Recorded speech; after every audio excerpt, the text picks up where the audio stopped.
저는 대책 없이 낙관적이에요. 그래서 제가 보고 있는 이 출판 시장의 전망은 너무 밝습니다. 그러니까 지금 제가 느끼고 있는 건, 여러분도 작년에 노벨문학상을 한국이 수상한 사건, 이거 당연히 예측한 사람도 물론 있었겠죠. 아주 소수로. 하지만 다들 너무 의외라고 느끼셨을 것 같아요. 근데 제가 요즘 출판에 대해서 느끼는 거는 위축된 게 아니에요. 그러니까 이전에는 몇몇의 작품, 몇몇의 작가가 주목을 독차지했다면 지금은 그 파일을 아주 다양하게 나눠 가지는 형태가 됐어요. 그러니까 옛날엔 스타 작가가 있고 남녀노소 누구나 다 그 사람의 책을 읽었는데, 지금은 어떤 한 사람의 쓰기나 이야기가 포괄하기에는 이 우리 살고 있는 사회가 너무나 다양해졌고 너무나 많은 스펙트럼을 가지게 된 거예요. 그래서 이 사람에겐 좋은 이야기가 이 사람에겐 고통스러운 이야기가 되고, 저 사람에겐 극호인 게 여기에겐 불호가 돼요. 그래서 제가 느끼기엔 옛날엔 100만 부짜리가 하나 있는 베스트셀러가 시장을 독점했다면 지금은 1000부짜리가 10,000권이 있는 세상이 됐다. 근데 이거를 출판사에서 사업하는 사람 입장에서는, 야, 옛날엔 책 한 권 내면 빌딩 올리고 했는데 요즘 왜 이렇게 사업하기 힘드냐 이야기할 수 있죠. 근데 제가 봤을 때는 우리 국제도서전 때도 보셔서 아시잖아요. 저는 그때 막 소름이 돋았어요. 그 이제 위에서 이렇게 입장하시는 분들을 내려다봤는데 다 젊은 분들이 모여가지고 그 책을 보겠다고. 사실 우리 인터넷으로 사도 되잖아요. 인터넷으로 마일리지 적립받고 사도 되는데, 책을 만들고 유통하고 이야기를 자기가 컨텐츠화하는 사람들이 있는 공간에서 그 분위기와 같이 호흡하려고 오는 이 열기. 저 같은 경우는 이제 성소수자 인권 운동도 같이 하고 있는데 가장 연령대가 젊은 운동이라 그래요. 그러니까 다른 데는 어느 정도의 그 기성세대들이 함께하고 있는 운동이 있고, 성소수자는 좀 다음 세대의 운동이기도 한 거죠. 다음 세대의 과제라고 느껴지는 부분도 있고. 근데 저는 그들이 사회의 주축이 되었을 때를 상상하거든요. 지금 어떤 플로우가 지나가고 나서. 그래서 지금 전자책 이야기도 해주셨는데, 예를 들면 저희가 정세랑 작가님 같은 경우는 전자책 유통 판매량이 압도적으로 높아요. 근데 어떤 작가는 종이책이 많이 팔리는데 전자책은 거기에 비례하지 않는 경우가 있거든요. 근데 전자책이 많이 팔린다? 이 미디어에 익숙한 젊은 세대들에게 사랑받는 작가다라고 하면 장래성이 있다고 보여지는 거죠. 근데 물론 모든 작가가 그럴 수는 없어요. 저희가 문학출판사를 하는 이유도 팔리기 때문에, 혹은 어떤 대중적으로 힘을 갖고 있어서 그 책을 내는 게 아니라 그에 가지고 있는 어떤 예술적인 가치를 믿고 그걸 응원해주는 그 의미로 책을 내고도 있기 때문에, 판매량이라든지 젊은 독자의 지지가 그렇게 중요한 동의는 저희에게는 아니에요. 왜냐하면 세대라는 건 굉장히 다양하고, 저 역시도 이제 뭔가 10대보다는 환갑이 더 가까운 나이가 됐기 때문에, 그래서 그렇기는 하지만 제가 느끼기에는 이 출판 시장의 이 활기는 단순히 종이책만을 보면 위축된다고 느낄 수도 있지만, 종이책이 아닌 나 자신을 이야기로 만들고 내 삶을 언어화한다라는 측면에서, 나를 어떤 콘텐츠로 만들고 나를 브랜딩한다는 측면에서 접근하면 가능성이 무궁무진하거든요.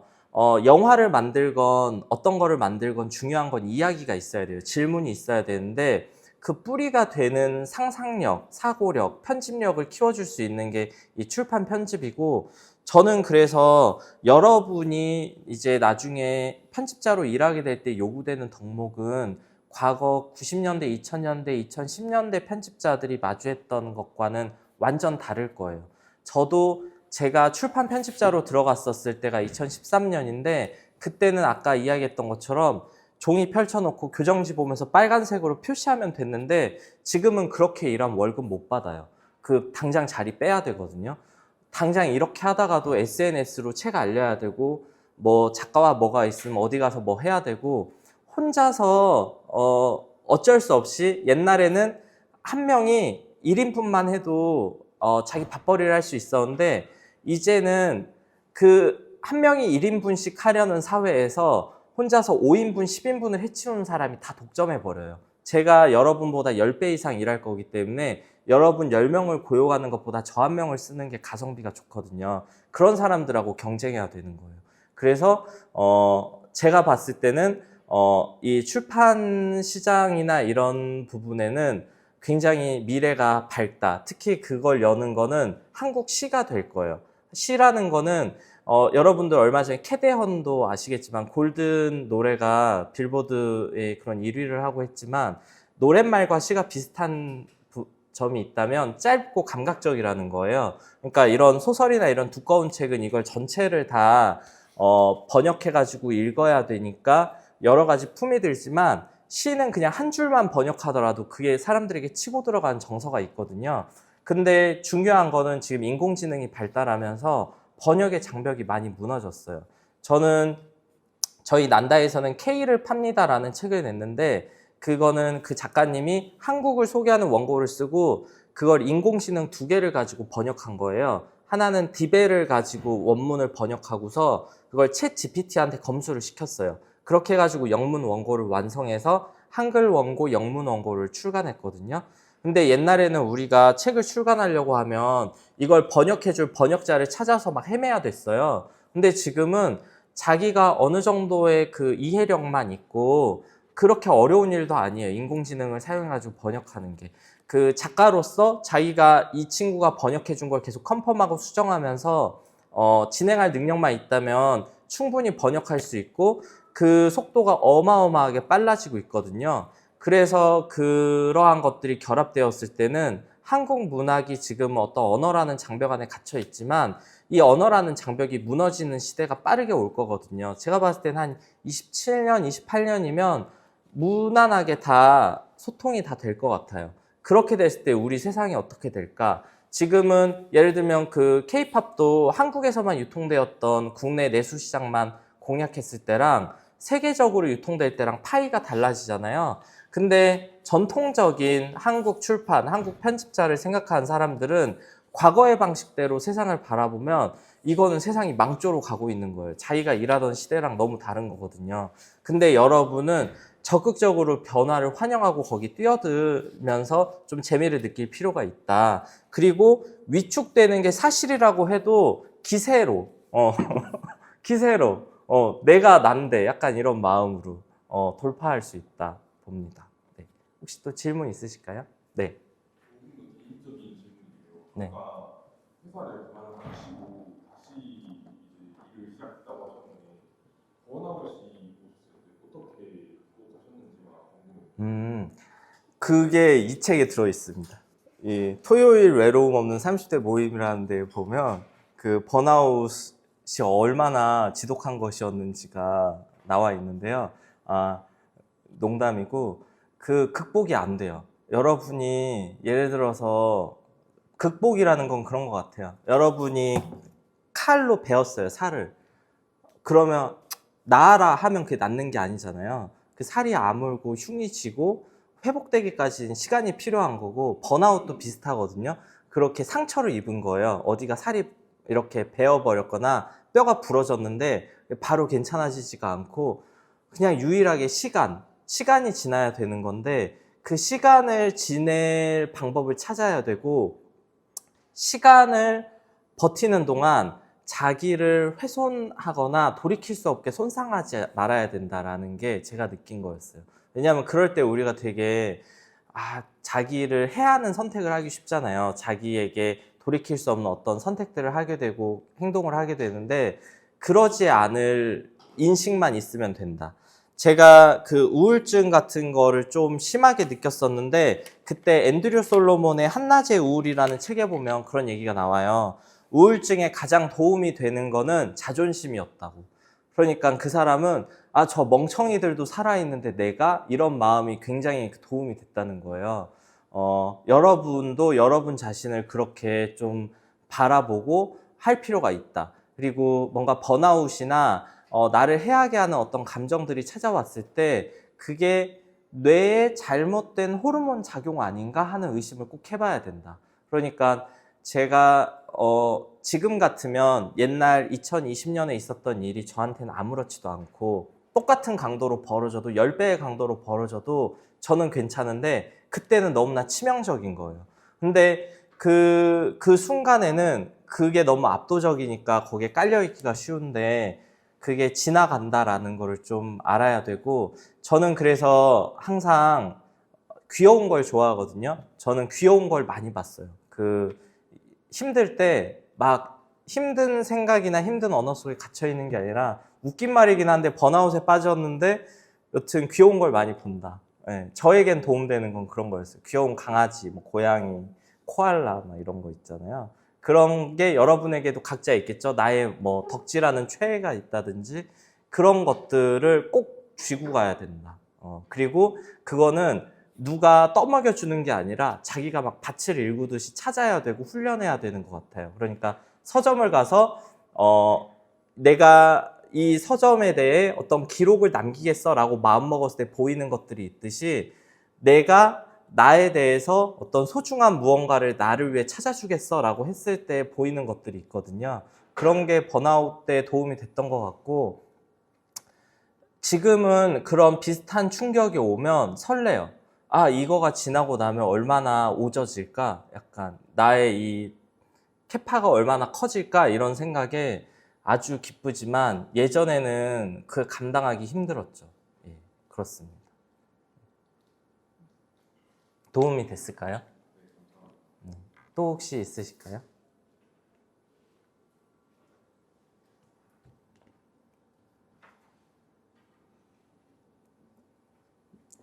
네.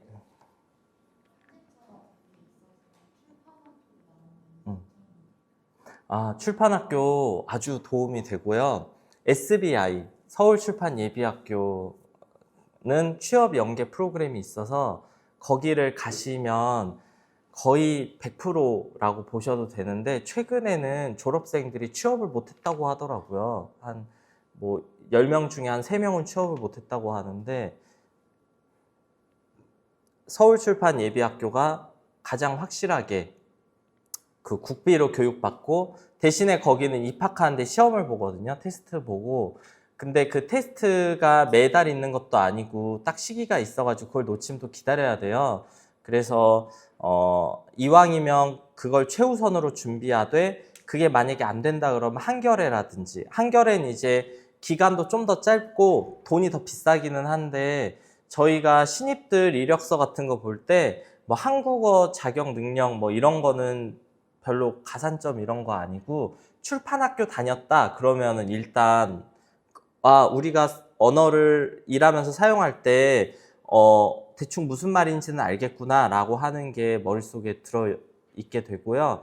근데 중요한 거는 출판학교가 도움은 되는데 절대적인 건 또 아니에요. 그냥 우리가 사실 합리적인 조직이라면 갓난아기가 들어와도 같이 일할 수 있거든요. 그러니까 이 자리에 계신 어떤 분들이 오셔도 지금 나이가 성인이 넘었고 그래도 대한민국 교육과정에서 최고 수준이라고 하는 대학과정을 다니는 분들이라면 의사소통을 하는데 어려움이 있진 않을 거잖아요. 어떤 감정적으로 오해가 있거나 해가지고 일부러 엇나가는 건 있을 수 있어도, 저 사람과 내가 합심해서 어떤 합을 맞춰서 어떤 일을 못하거나 뭘 가르쳐주지 못하거나 그런 건 없기 때문에 절대적인 건 아닌데, 항상 채용하는 입장에서는 지원자가 많아가지고 문제인 것 같아요. 그 많은 사람들 중에 어떻게 차별성을 가질 것인가.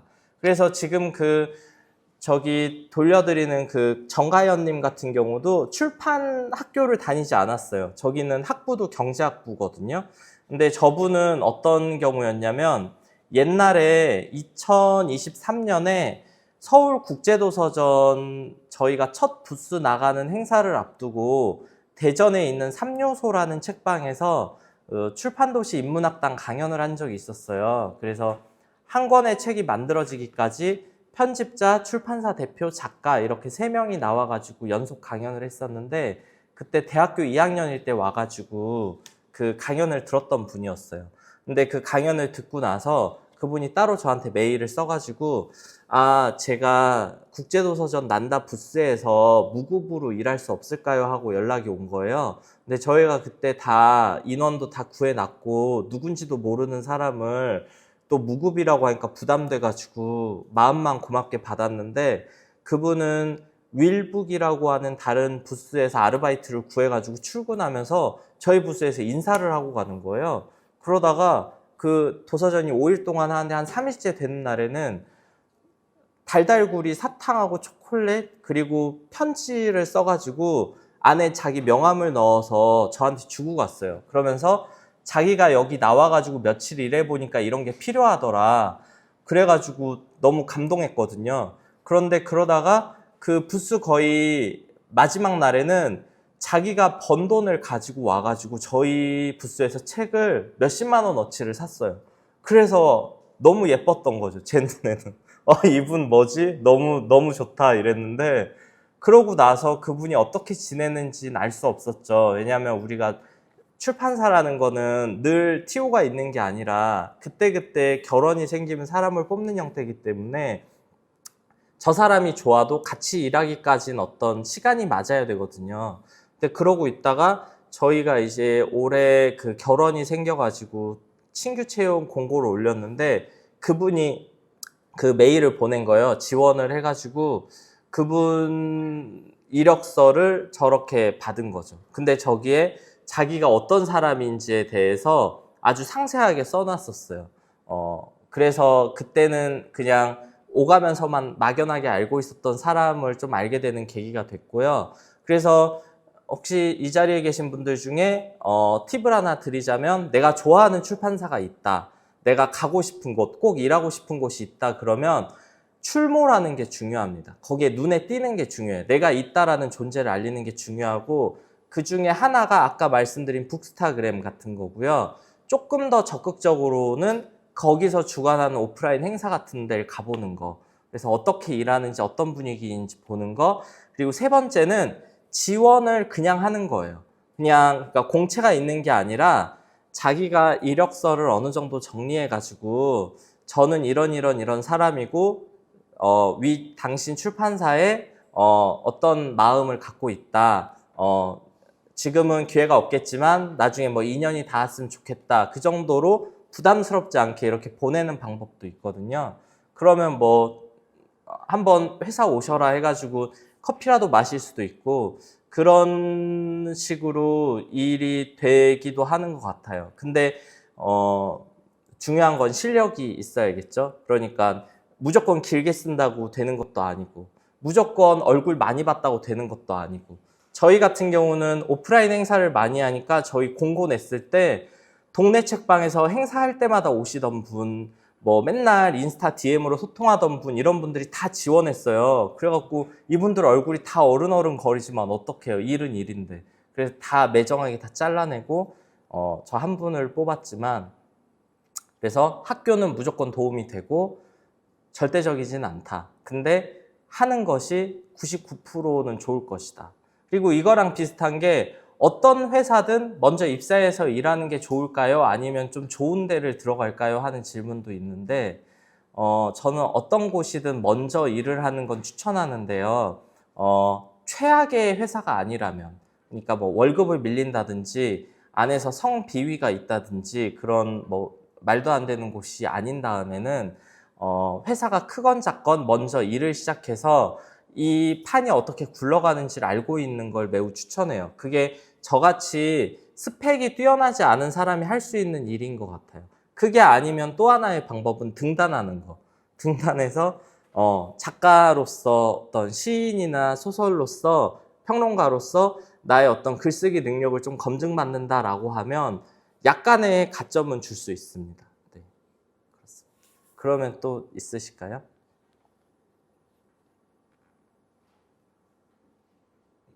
우리 선생님이 눈이 뭔가 할 말이 있으신 것 같아요.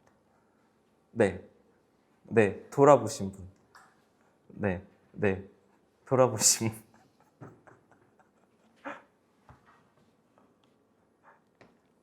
혹시 뭐 이야기 없으실까요? 궁금하신 거? 네, 네, 네, 일전에는 유튜브를 통해서 네, 스마트 스토어가 유행을 좀 했었는데 네. 요즘은 유튜브를 통해 1인 출판과 관련해가지고 뭐 예를 들어서 유튜브라는 경우를 통해 홍보를 하고 항공이나 이런 사이트들을 통해 자기 전자책을 판매하고 하는데 아, 요즘 이러한 좀 개인화된 시대 속에서 앞으로의 즉 미래의 출판사의 동향은 어떨지 맞아요. 요즘에는 그 개인들이 그 자기 컨텐츠가 있는 사람들이 PDF 전자책이라든지 이런 걸 만들어가지고 개별적으로 유통하면서 독립출판 형태로 사실 책이라고 말하긴 좀 애매하지만 어찌됐건 전자책이라고 불리는 그런 형태로 유통하는 경우도 있고 하는데 엄밀히 말하면 그런 영역과 이 전문 상업 출판의 영역은 좀 다른 것 같아요. 그게 뭐 어떤 차이냐면 프로 편집자가 있느냐 없느냐의 차이인데 그 개별적으로 내가 어떤 장사에 대한 노하우가 있고 인사이트가 있어서 그게 언어가 좀 거칠더라도 지금 어떤 자영업자의 셀링에 좀 도움이 되거나 어떤 간절한 정보가 필요한 사람에게 도움이 된다면 그게 충분히 상품으로서 역할을 할 수 있지만 출판사에서 하는 편집은 굉장히 많은 걸 살피는 편집이거든요. 맥락이 있어요. 특히 이제 어떤 그런 자기계발서나 경제경영서랑은 좀 다르게 그건 이제 소재나 그것이 갖고 있는 어떤 이야기 때문에 누가 말하건 상관없이 그 책 자체로 또 소비될 수도 있는데 문학은 그 어떤 우리나라에서 흘러왔었던 작품의 경향이라든지 그 작가의 과거 활동이라든지 이런 역사적인 맥락을 좀 꿰고 있는 상황에서 이루어지는 경우가 많을 것 같아요. 근데 최근에는 그게 출판사마다 그래서 어느 정도의 큐레이션 기능들을 해오는 거거든요. 출판사들이 예를 들어서 100명이 책을 다 내고 싶다고 해가지고 100명의 책을 다 내주는 게 아니고 100명이 책을 내고 싶다고 했을 때 한 10권만 내고 10권만 내고 이렇게 해서 조금씩 콘텐츠를 출간하는데 그 말씀하신 그런 독립출판에서 자기 콘텐츠를 내는 경우는 되게 무차별적으로 이렇게 좀 내는 경향이 있을 수 있을 것 같아요. 거기는 이제 작가가 그냥 내가 내기로 하면 낼 수 있는 거고 근데 저희는 작가가 원고를 준다고 해가지고 책이 나오는 것도 아니고 저희가 작가와 다 소통해가지고 원고의 꼴을 만들었어도 어떤 하나가 완성되지 않으면 책을 못 내는 경우도 있어요. 근데 그게 뭐 어떻게 보면 여러 차원에서 일어나는 일인데 제일 큰 건 아마 완성도일 거예요. 그러니까 이게 편집자의 역할은 작가가 쓸 수 있는 글을 써가지고 오면 그게 예를 들어서 빗불을 맞을 수 있는 글이라고 해요. 그러면 이거는 편집자에 대한 다 저마다의 생각이 달라서 다르지만 어찌됐건 A- 정도로는 만들려고 하는 게 편집이거든요. 근데 여기에 동의하지 못하는 사람이 있죠. 나는 B뿔이든 C뿔이든 D든 그냥 이게 세상에 나가기를 원해 라고 하는 사람들은 그런 자기 출판의 계열로 가는 거고 나는 나의 힘으로는 더 이상 도달할 수 없는 영역에서 어떤 한 끗을 당신의 전문성을 빌려서 가보고 싶어요 라고 하는 사람들이 전문 출판의 영역으로 오는 것 같아요. 그러니까 이거는 그거랑 비슷한데 우리가 등단할 때도 시나 소설 같은 거를 뭐 굳이 그렇게 써가지고 어디서 보내서 당선돼야만 낼 수 있는 건 아니잖아요. 자기가 그냥 블로그나 브런치나 자기 계정에 올리고 나 시인이다, 소설가다 이야기해도 되는데 그 과정 속에서 중요한 거는 어떤 스스로 작가로서 자신에게 요구하는 완성도가 단련된다는 거거든요. 근데 그거를 전문 출판 영역을 경험하면 경험할수록 빨리 깨달을 수 있어요. 작가가 어떤 부분에 있어서 자기가 못 보고 있는 거를 전문 편집자가 봐주고 작가로서 놓치고 있는 사각지대를 같이 헤아려 주기 때문에 근데 문제는 편집자는 작가가 아니에요. 그러니까 공저자가 아니기 때문에 작가의 말을 대신 써줄 수 없거든요. 그러니까 결국은 2인 삼각을 하는데 작가가 예를 들어서 다리를 삐었다고 쳐요. 다리를 삐었어도 이걸 같이 부축해서 결승선까지 가야 되는 거예요, 편집자는. 근데 이제 그 다리가 이렇게 삐끄덕하신 분은 아예 못 가겠다, 여기 주저앉겠다 하면 출간이 어려운 거고 절뚝절뚝 거리더라도 끝까지 가면 결승선에 도달해서 책이 나오는 거고 그런 과정인 거고 그래서 사실 관계에 대한 이해, 사람에 대한 이해가 굉장히 필요하고 특히 우리 저마다 너무 섬세한 영혼을 가지고 있잖아요. 글 쓰는 사람들은 더 얼마나 그게 민감하겠어요. 특히나 자기의 가장 소중한 어떤 원고를 출판사에 보냈는데 편집자에게 오는 피드백 하나하나에도 이 사람이 어떻게 읽었을까, 이게 어떻게 다가갔을까 노심초사할 텐데 그런 마음을 다 헤아리면서 원하는 결과물을 끌어내야 하는 과정이거든요. 근데 이거는 작가와 1대1이면 참 쉬워요, 그나마. 근데 디자이너도 있어요. 내가 생각하는 이 원고, 이 작가가 책으로 만들고 싶어하는 이 원고에 걸맞는 꼴을 만들기 위해서는 그걸 물성으로 구현할 수 있는 디자이너를 섭외해가지고 그 물리적인 형태를 만들어줘야 되는데 그 과정에서도 디자이너가 자기의 어떤 예술적인 감각을 믿고 자기가 하고 싶은 방향이 있을 수 있는데 편집자가 봤을 땐 이 방향이 아닐 수 있잖아요. 그리고 디자이너와 편집자가 찰떡으로 이거다 했어도 작가가 봤을 때 이거 아니에요 라고 할 수 있어요. 그러니까 그 숱한 어그러짐과 관계 속에서 조율하고 협상하고 갈등을 봉합하고 그걸 감독하는 역할이 편집자인 거예요.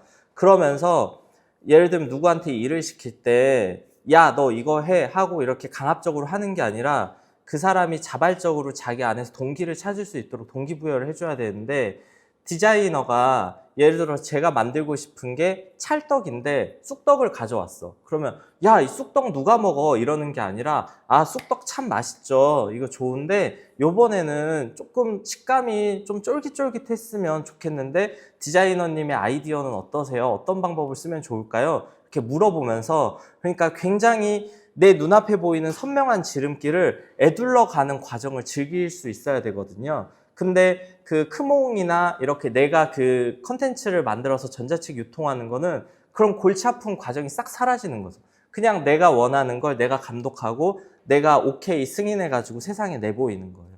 그래서 다 장단이 있는 것 같아요. 근데 그 출판 편집의 맛을 한번 보면 헤어나오기 좀 어렵다. 왜냐하면 누가 나를 이렇게 세심하게 관리해 줄까? 이런 생각이 들게 되거든요. 그리고 더불어서 그 작가와 함께 성장하게 돼요. 그러니까 그 작가가 2020년에 책을 썼고 25년에 또 신작을 쓰고 30년에 신작을 쓰면 그 과정에 계속 그 여정에 편집자가 함께 하거든요. 그러면서 그 사람이 작가로서 자기 활동을 잘하고 있는지, 슬럼프엔 빠지지 않았는지, 뭐 요즘에 개인적인 문제는 없는지 이런 식으로 서로의 삶에 연결되는 그 과제가 생기거든요. 이런 것들이 만약에 난 너무 적성에 안 맞고 어려울 것 같다. 그러면 외서 편집자를 하면 됩니다. 외서는 살아있는 사람이 아닌 그냥 물론 번역자를 상대해야 되기는 하지만 작가보다는 조금 더 나은 환경에서 덜 인간관계에서 스트레스 받으면서 작업할 수 있어요. 이렇게 말씀드릴게요. 감사합니다. 네. 또 혹시 질문 있으실까요? 네.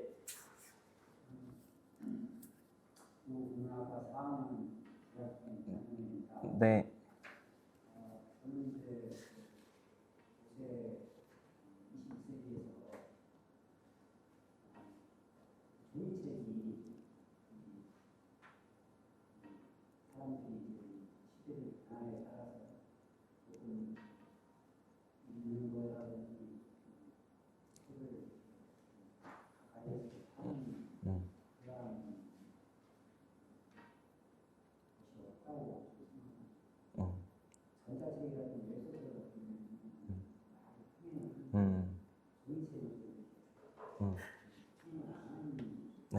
네.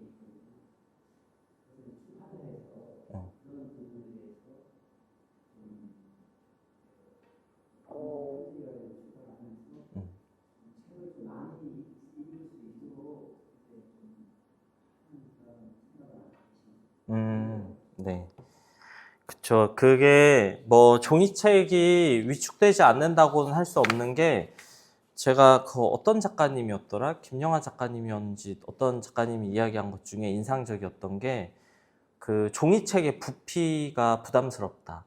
그러니까 보통 젊은 세대들이 원룸에 사는 경우가 많은데 장서를 집에 몇백 권, 몇천 권 놓을 수가 있는 부동산이 없다는 거예요.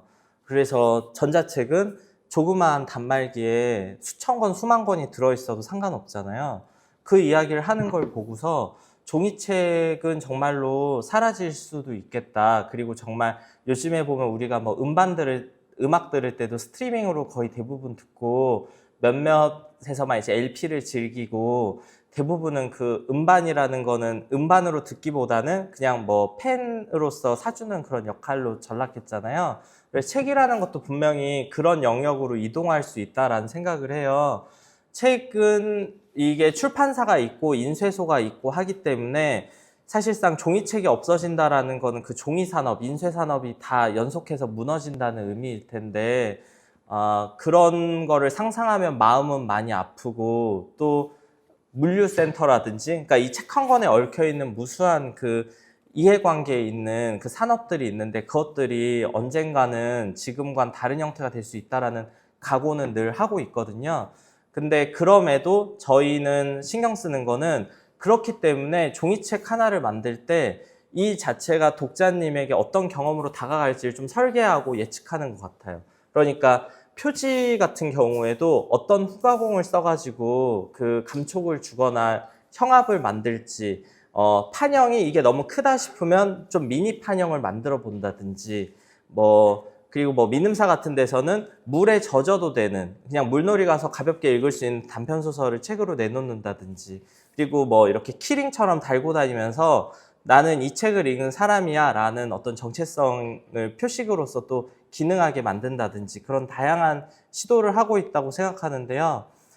저희도 그래서 항상 싸우는 게 제작부가 하는 말은 그거예요. 사람들이 모른다. 그러니까 저희는 이 종이와 이 종이를 썼을 때 시각적으로는 똑같아 보이는데 저희가 봤을 땐 미묘한 결의 차이가 있거든요.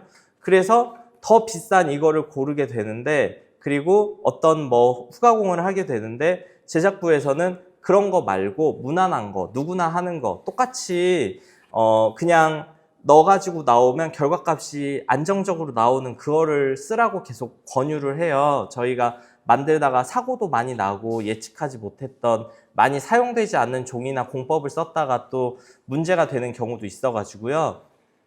그런데 늘 그 시도를 하는 것 같아요. 왜냐하면 그 책이라는 거를 어찌됐건 아직까지는 종이책을 즐기는 독자들이 있는 한은 그들에게 이제 줄 수 있는 최상의 경험을 만들어야 되는데 그러기에는 그 전자책이나 그런 단말기가 갖고 있는 게 굉장히 한계가 있다고 보거든요. 이런 어떤 감각적인 촉감이라든지 여러 가지 종이책으로 느낄 수 있는 경험을 아직은 100% 구현은 못하고 있다는 생각은 해요. 그게 어떤 이야기만을, 문장만을 읽는 용도라고 한다면 모르지만 책을 읽는다라고 하는 독서 행위에 있어서는 아직 종이책만이 줄 수 있는 부분이 좀 있지 않나라는 생각을 하거든요.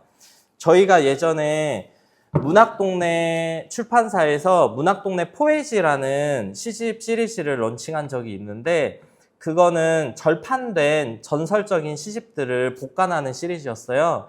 그래서 옛날에 사람들에게 막 돌려가면서 읽혔지만 지금은 절판돼가지고 고액을 주고서도 구할 수 없는 그런 시집들을 복간한 거였는데 그때 책 표지 디자인을 만들기까지가 몇 년이 걸렸거든요.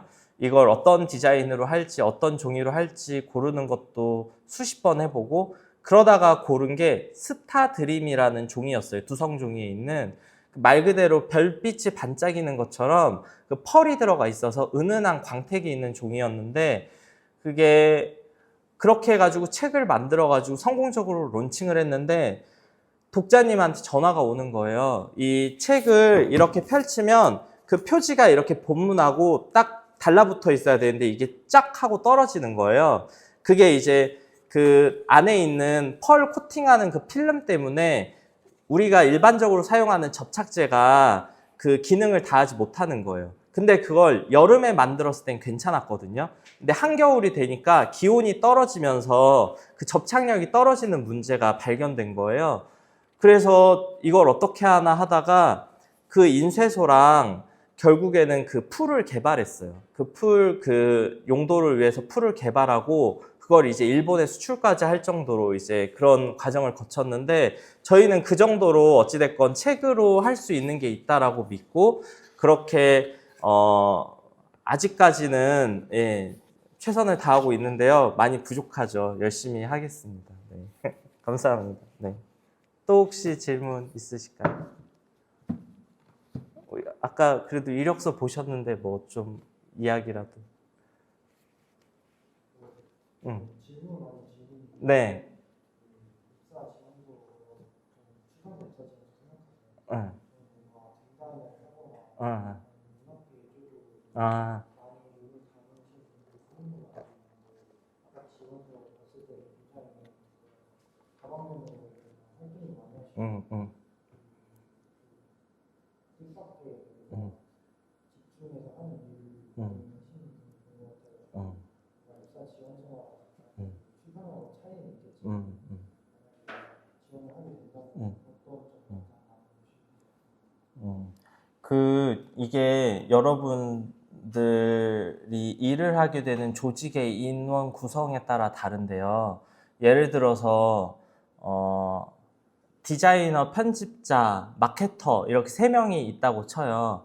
그러다가 디자이너가 빠지면 디자인 업무를 할 줄 아는 사람이 그 조직에 필요할 거잖아요. 그런 거랑 비슷한 건데요. 예를 들면, 이번에 저희가 결혼이 나가지고 새로 누구를 뽑았을 때는 문학에 관련된 건 제가 잘 하고 있어요. 그러니까 문학을 굳이 잘하는 사람은 탤런트가 중복되는 거죠.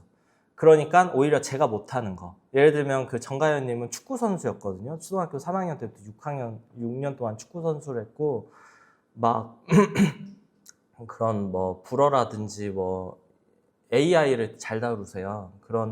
그런 식으로 제가 갖고 있지 않은 걸 그렇게 채용할 때는 그런 걸 보는 것 같아요. 근데 이제 좀 인원이 많은 회사에서 공채를 한다. 그럴 때는 이 사람을 장기적으로 성장시킬 걸 보기 때문에 우리가 무난하게 문학 편집자라면 이런 걸 기대하겠지 하는 사람이 뽑히죠. 근데 이제 난다 같은 경우는 아까 말씀드렸던 그 특수한 상황이 있기 때문에 이야기하신 대로 좀 의아할 법한 오히려 뭐 등단했거나 한 사람은 다 떨어졌어요. 그 필요가 없었거든요.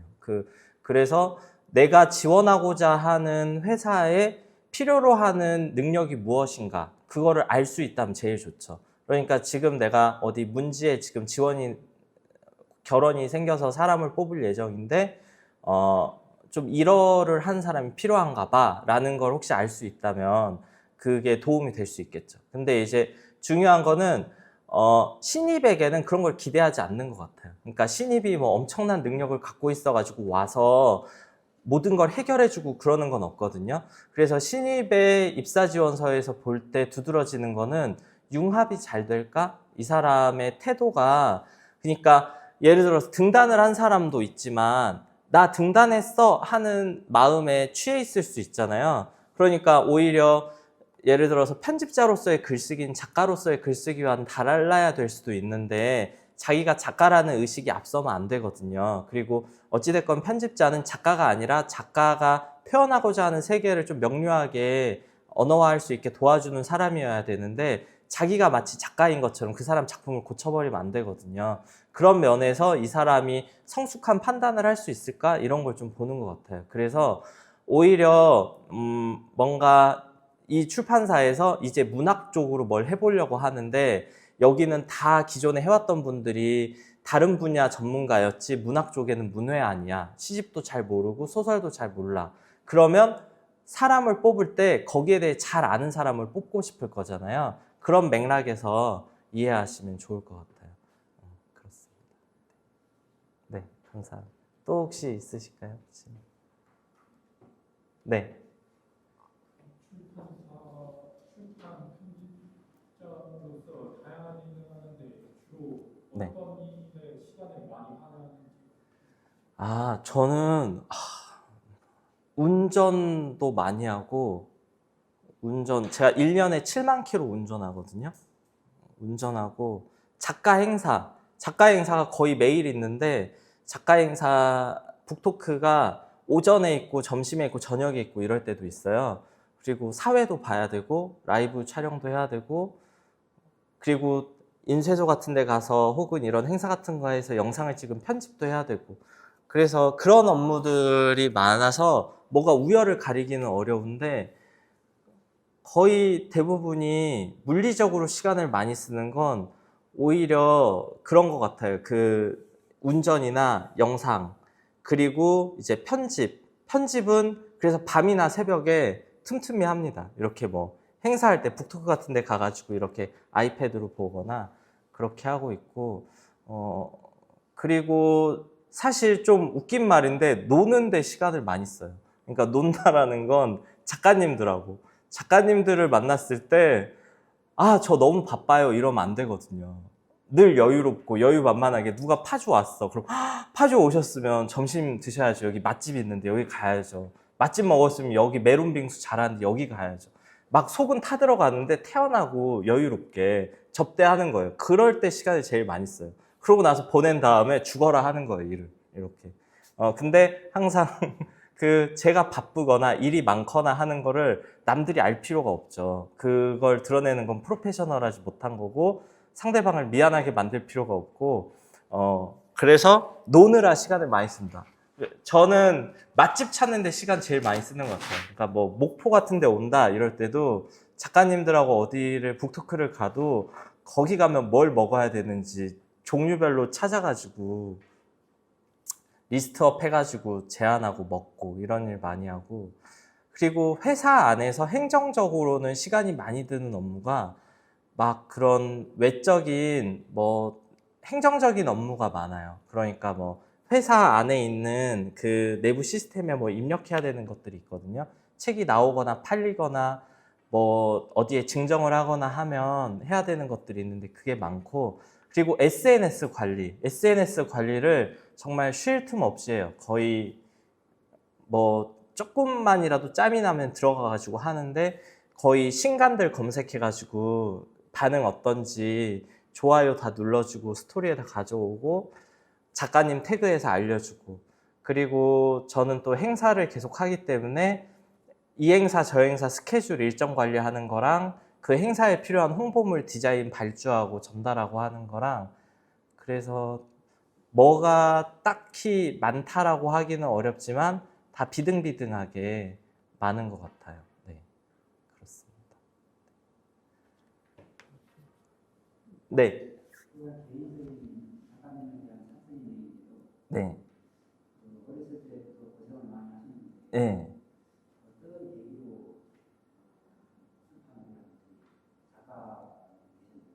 아, 이게 사실 제가 막 부유한 집이면 뭐 음악을 해보고 싶다거나 뭘 다른 꿈을 꿀 수도 있었겠지만 사실 글이라는 게 돈 없어도 할 수 있는 그리고 도서관도 그냥 열려 있는 그러니까 뭐 예를 들어서 제가 어렸을 때 검도를 잠깐 배운 적이 있었는데 검도를 너무 잘했거든요. 막 얼마 못 배웠지만 응원을 많이 받으면서 격려를 받으면서 이러다가 얘 뭐 하는 거 아니야 했는데 거기서 무슨 호구라고 하는 그 무슨 갑옷 같은 걸 돈 주고 사라고 한 다음부터 못 갔어요. 그래서 그런 것들이 없는 경제적인 비용이 필요 없는 것 중에 하나가 책이어가지고 그래서 책을 계속 가까이 했지 않았나 싶고 글도 그냥 노트만 있으면 펜만 있으면 쓸 수 있는 거였으니까 그냥 컴퓨터 그냥 타자만 치면 제일 가성비 좋은 거여가지고 그래서 저는 제가 뭘 할 수 있는 사람이 되리라는 생각은 못했고 계속해서 내가 뭐가 될 수 있을지를 몰랐거든요. 저의 그냥 미래라고 한다면 그냥 물류창고에서 일하는 노동자가 될 거라고 생각했어요. 근데 그러면서 좋아하는 건 책을 읽는 거였고 글을 계속 제 글을 쓰고 있었으니까 작가가 되고 싶다라는 꿈이 있었죠. 그리고 이제 작가가 된다면 제가 다른 작가의 작품을 읽을 때처럼 누군가가 내 이야기에 깊이 공감해 주거나 내가 한 선택들에 대해 이해해 주겠지 하는 갈망이 있었던 것 같아요. 그래서 그렇게 꿈을 가졌고 그러다가 이렇게 된 것 같습니다. 네. 진짜 가격은 지금 네. 네. 파주 출판단지 네. 오, 그럼요. 언제든 오시면 제가 주말 평일 다 지방에 있을 때가 많지만 미리 얘기해 주시면 네, 거기 여기 나눠드린데 명함 놓은 거는 거기 뭐 메일이나 문자나 뭐 편하게 뭐 궁금한 거 있으시면 제가 답장 안 할 수도 있기는 한데 궁금한 거 있으시면 연락 주시면 제가 편하게 살펴보고 답을 드리려고 합니다. 지금 시간이 얼추 된 것 같은데, 네. 그러면 혹시 뭐 질문 더 없으시죠? 마지막으로. 네. 아, 네.